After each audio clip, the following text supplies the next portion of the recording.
Thank you very much, President. Dear colleagues, tomorrow millions of workers in Portugal are going to go on strike.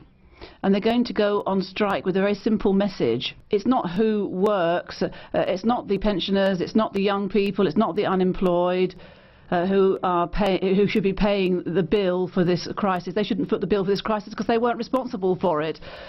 And they, of course, they don't understand this deadlock on the budget, but we had to explain the context of this deadlock. And the backdrop is the tragedy of these national austerity policies being pushed through by our governments. That's the backdrop. The austerity policies aren't just unfair. They're a huge economic error, which could plunge us back into recession in Europe, which actually means that unemployment will stay on the horizon for a long time.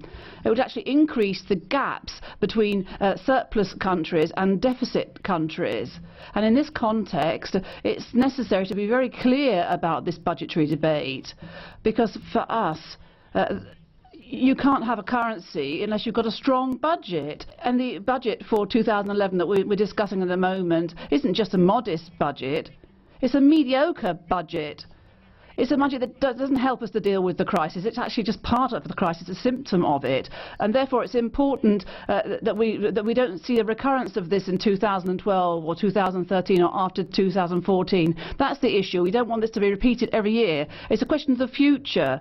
Do we want the sort of Europe that our governments are defending? No, we want a Europe we want a Europe that's strong, that isn't sucked under by economic and monetary interests and speculation. We need to have a debate about our own resources. Parliament has to be involved. We don't want new taxes for our European citizens.